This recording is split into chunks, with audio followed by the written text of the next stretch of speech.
Welcome to the Popish plot. I'm Nate. I'm Jessica. And I'm Mike.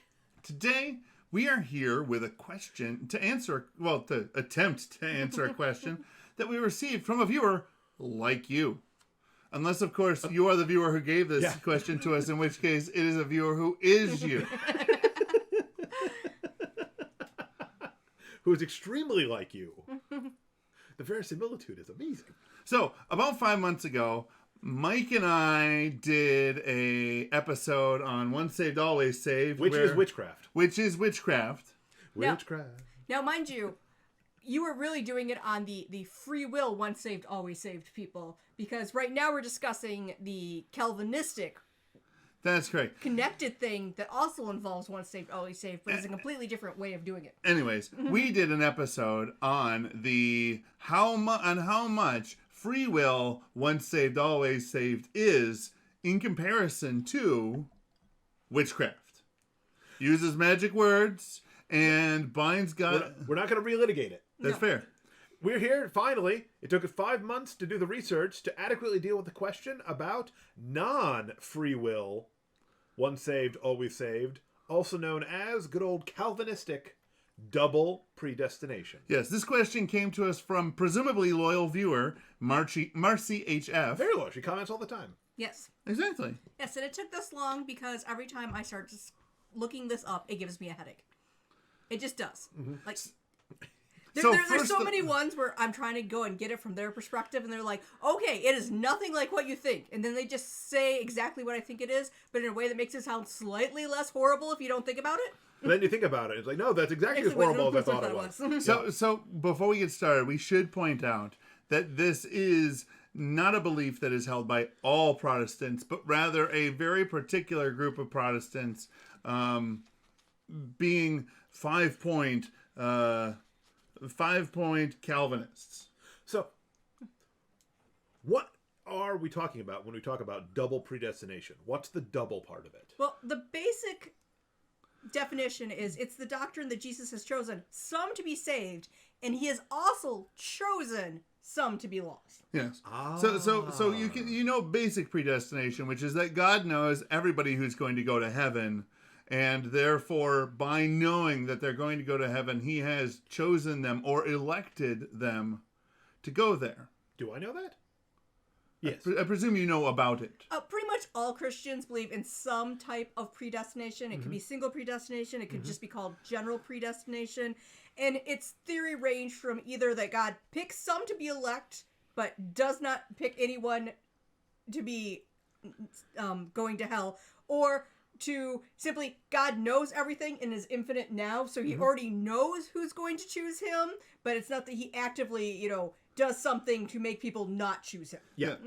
So double predestination is the theory, is the theological theory that given that God, presuming that God is actively choosing those who will go to heaven, it's in taking it They then take it to extrapolate it out to its, in my opinion, most ridiculous reaches, and then go and realize that if God's actively choosing everybody who's going to go to heaven, he is by default thereby actively choosing all those who will go to hell. But the problem is, it's not a by default. According to it's not by default. It's an actual choice. It's a willful act by God to choose these people for damnation. All right. So I went largely on what actual John Calvin himself said in the main points of, again, 5-point or T.U.L.I.P. Calvinism, which T.U.L.I.P. is an acronym that, fits with, one letter for each point. It happens to make a thing. So what is the T? I didn't put him... I did, but anyway. You did put I did put them in order. All right. So first is total depravity, which means all people are completely sinful. Mankind's nature is completely fallen, and there is no goodness in people unless God decides to make someone good. No, that's not how it works. I mean, it's one of those ones where it's like even life shows that isn't true. Okay, but so that's the T, and that is the T. Okay, what's the U? So U is for the unconditional election. Also sometimes called sovereign election, but then it just make a nice acronym. Basically that God T.U.L.I.P. basically that God has actively chosen those who will go to heaven, and there is nothing on the part of the individuals chosen that can either guarantee or contradict that choosing. It's that once saved, always saved bit where... No, that's farther on. Oh, no, you're right. Let's hear the 5, and then we'll see how they fit together. So we're up to 2. So 3 is limited atonement. Jesus only died for the elect who will be saved from it. And anyone who isn't elect isn't saved. Not because Jesus couldn't have saved them, but because God Jesus chose didn't. not to. Wow, that's so incredibly unbiblical, I can't even believe it. But okay, Yep. we got 3. We got 2 more to go. Yep, so number 4, the I is for irresistible grace. Also occasionally called effective grace, because its effect is if God gives you grace, you have to accept it, and you will be changed and go to and be a saved person because of it. Yeah, there's no cooperating with his grace. There's no response. He either gives it to you and you have to take it, or he never doesn't give it offers. to you and there's nothing that you could do to receive it. Yeah, again, no. But okay, there's one more. Maybe, One more. This is where it'll start to make sense. As just pointed out, I got it wrong earlier. This last one, this is where we get to the once saved, always saved bit. It's P, which is for the perseverance of saints. Essentially, the idea is that because there's not really any way other than a person's works to be able to tell whether or not they've been a recipient of that grace. If you have received it, you'll do the stuff. If you have received it, you'll do this stuff. And if by some chance somebody who was believed to have been saved eventually turns away from the faith, it is not because they've chosen not to cooperate with that grace, but that grace was never there from the beginning. All of their works thus far has been a show. No, just no. Which the big problem I have with this is that this one conflicts with total depravity. Yeah. Because if we are absolutely sinful and absolutely fallen, Yeah, there's nothing good about me at all. there's nothing good about me at all, and I cannot produce good works, no matter how much I might wish to try. This is a very, very, very, very incorrect view of God. Yes, and the last one actually is why a large amount of, at least historically, Yeah. Calvinistic groups were also kind of prosperity gospel. Yeah. Because if you worked hard, then God blessed you for your hard work that he already was making you do because you were saved. So to prove that you're saved, you're rich. So clearly they've ignored the part where Jesus praises the poor widow. Okay. Yeah, and they also overlook the fact that if you are working hard and doing all sorts of good things, in all likelihood, there's a relatively good chance that you are also profiting from the hard work that you are putting in to do things that are genuinely good for yourself and others. I see how this ties into the general Protestant ethic, grow rich philosophy of America. Yeah. Like that. Okay. Mm-hmm. Okay. All No, right. this is so incredibly wrong. Wow. All right. So I figured midway through we take a break and actually go with like what the Catechism says about predestination, because there's the issue that Yes. again, all Christians in some way believe something that can be called predestination, Of course. but almost no one besides actual really into Calvinists. Like there's a lot of modern Calvinists who are like, yeah, that doesn't sound right at all. But I've met a number of Calvinists Yeah. who if I were to ask them what tulip is and what it means, they would look at me and go, "To what?" They're like, well, Tulip Time is a holiday in Holland. Yeah. Holland, Michigan. yes, an area that is filled with the First Reformed Church of First Street and the Second Reformed Church of Yeah. And then the Third Reformed Street of Fifth Street, which is incredibly confusing. Yes, but anyway, so Okay, what the Catechism actually says about predestination that is in no way like Calvin's. First, we have This is 600. I understand. My head hurts. Yeah, I know. Yeah. I said So- headache every time. to God. Wow. All moments of time are present in their immediacy. Uh-huh. When therefore he establishes his eternal plan of predestination, Which, even in the catechism, is in quotes. is in quotes. Yeah. He includes in it each person's free response to his grace. Mm-hmm. In this city, in fact, both Herod and Pontius Pilate, with the Gentiles and the peoples of Israel, gathered together against your holy servant Jesus, whom you anointed to do whatever your hand and your plan had predestined to take place.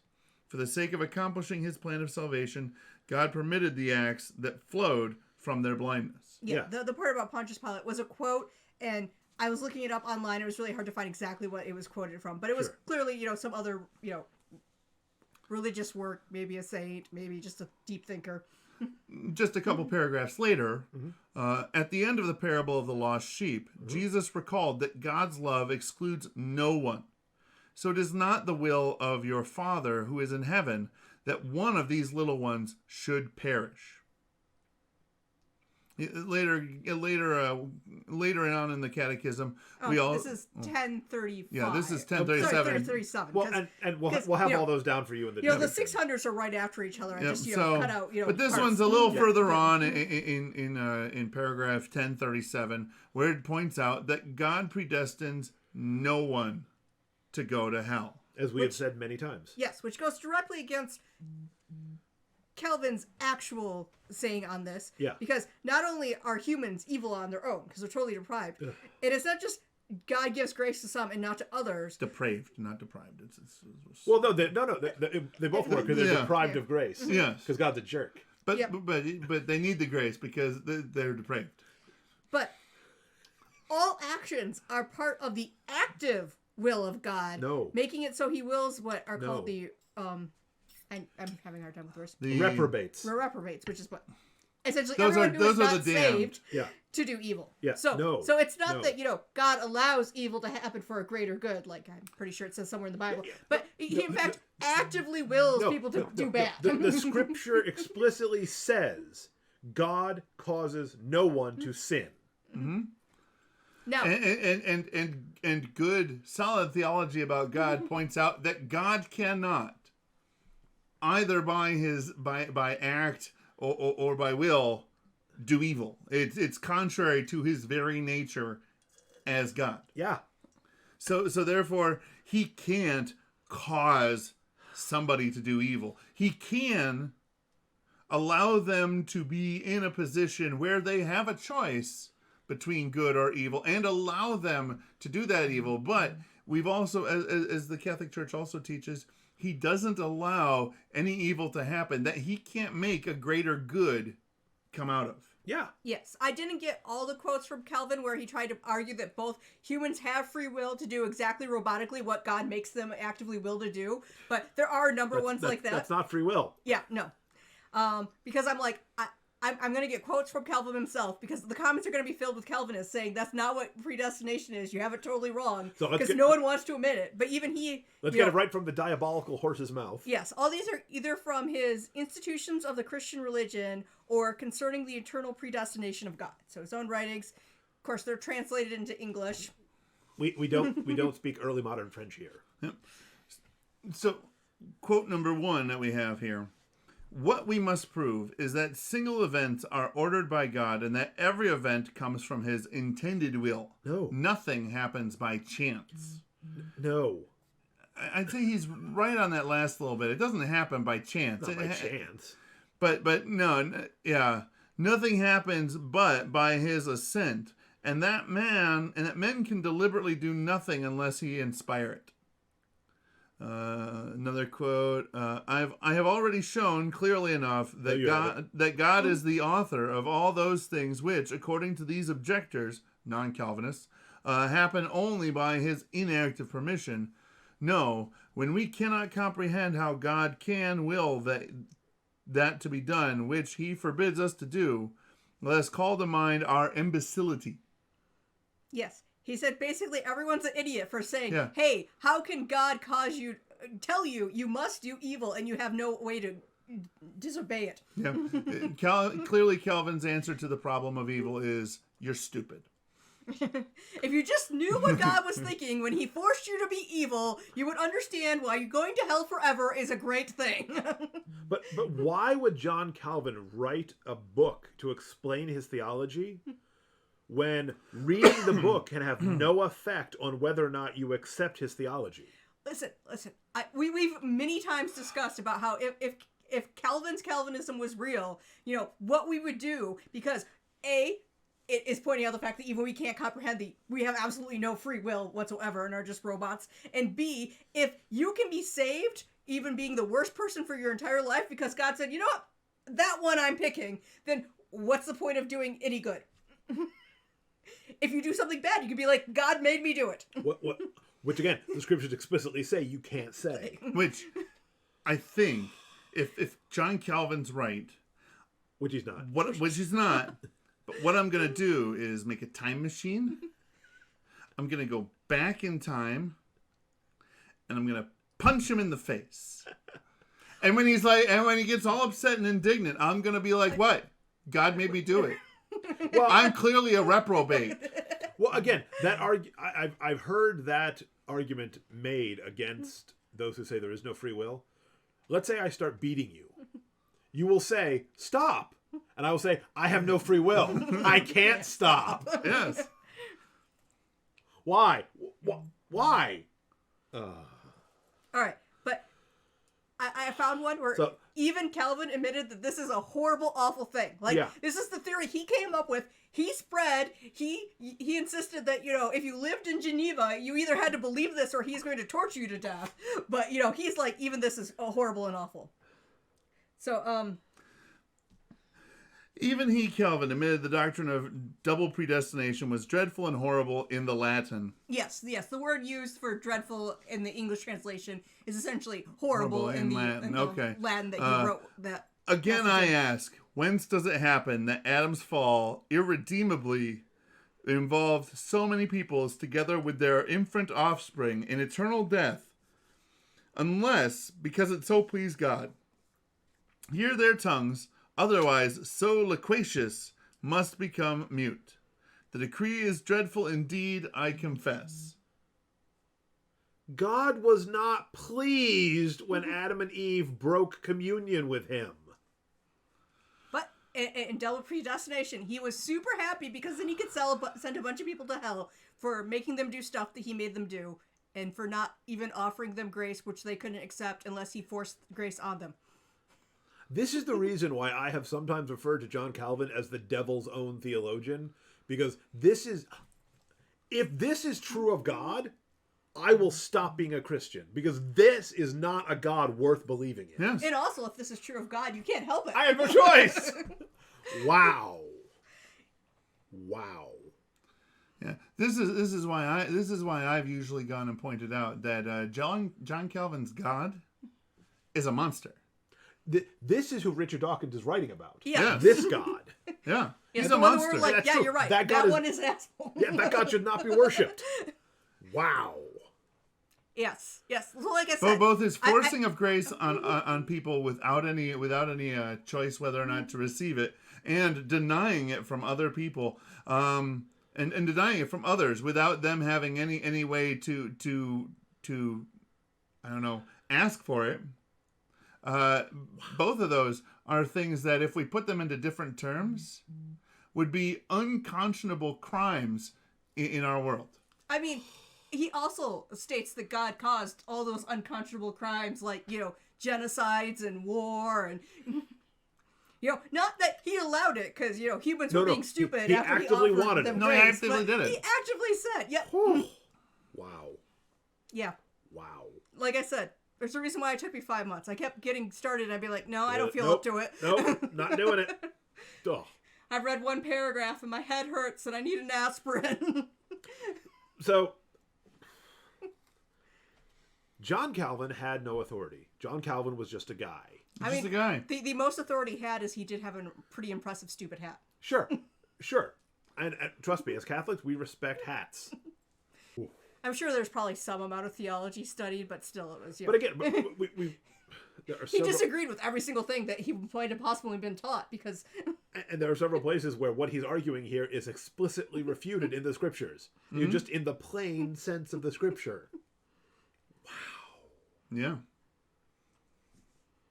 Yeah, okay, so double predestination is a lie from the pit of hell. Yeah.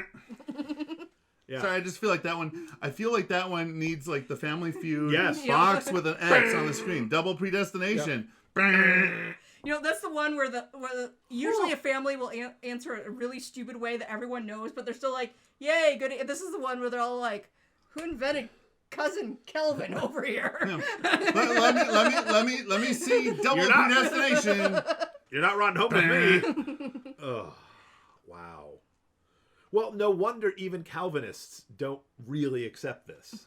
This is horrible. I mean, if There's probably some that really do, but most of them either they do, but they do, but they don't. Yeah, even the ones or where they it's like, don't, but they kind of do. Yeah. Even the ones I know that ideally they know this is the beliefs of the religion that they follow. In day-to-day life, they don't live like this is what they believe. No. Well, you don't have to. Yeah. I totally don't understand how perseverance of the saints fits in with the rest, because it doesn't matter what I do, I'm not in control anyway. Now once again, this little disclaimer, so that you don't go and suddenly start a fight with your Calvinist neighbor. No, fight them. You should absolutely get into discussions with them. Word fights are okay. Word fights are okay. Arguments. But the great lost art of argumentation. But once again, as I stated earlier, 5-point Calvinism is not necessarily mainstream Calvinism. It's there's so many different breeds of Calvinists that it's very easy to have one who doesn't believe this at all. Most of them believe something that, once again, as I pointed out earlier, if you really go and extrapolate it out and stretch it to its farthest end, you will find that this is where it's going to end up anyways. Yeesh. But they're not willing to make that leap to see it through to its ultimate ends. There are many persons who advocate beliefs which they would not advocate if they took it to its logical conclusion. Yes. Many people just go with the half measures. So, we apologize that it took so long to get you the double predestination episode. We hope it was worthwhile. We hope this was the answer you were looking for, Marci. And if it's not, I don't know that we can give you a better one, but let us know and we can try. No, we gave you the best possible answer we could. We couldn't have done any better. That's fair. This is what it is. Mike has vetoed. It's horrible, but it is what it is. Mike and Jess have vetoed me. If this one wasn't good enough for you, no, we're assuming that we disagree with this, but we're applying Calvinist theology. We couldn't have done any better if we wanted to. That's true. Well, whatever we did was the best possible outcome. Or it was the one that God actively willed us to do. Yep. You'd be like, losers. Yes. And if by some chance you are a Protestant who's watching us, thank you. Thank you. If you are a Calvinist who's watching us, once again, as we pointed out, we did not have any choice in this. God actively made us do this. So if you think it's wrong, you need to take it up with the man upstairs, because... Or better yet, read the Catechism of the Catholic Church and come to know the truth. There you go. That's an excellent plan. I like that plan. Of course, you have no choice about that or not. Yes, if your friends see you do it, be like, I have no free will in this. It is predestined. Yeah. Hey, I didn't choose this. When you're in RCIA, hey, I didn't choose this. What are you doing with that rosary? God's making me do it. I can't stop. All right, so comment below if you have any other hard questions you want us to answer. Please. That requires me getting headaches whenever I think about this theology. I can't think of any offhand, but because I have a headache, so my thoughts aren't good. maybe there's another Protestant denomination that has a theology that has you stumped as to what exactly that is, and you'd like to know more about it, and you want to make us do your homework for you. We totally willing to do that. Yep. Just don't steal our lunch money, okay? Again, if they steal our lunch money, they didn't have any choice over it. It's fair. I'm just saying, God made me steal your lunch money. All right. Crap. All right. Like this episode because you're predestined to like it. Subscribe if you're not subscribed because you are predestined to do so. Hit the bell to watch all our videos. Because God has made it so you have predestined to do no so. choice. You have to do all of it. And until next time, you are predestined You are to predestined to live your faith love your faith. and share that love. Though I don't know why. Again, so many headaches. Actually- it coils in on itself and makes no Actually- sense. It's an What's the Ouroboros. point? It's a snake eating its Actually, own tail. it's even worse if they weren't predestined to do those things. Because if you weren't predestined to do them, it's because you were never predestined to do them at all.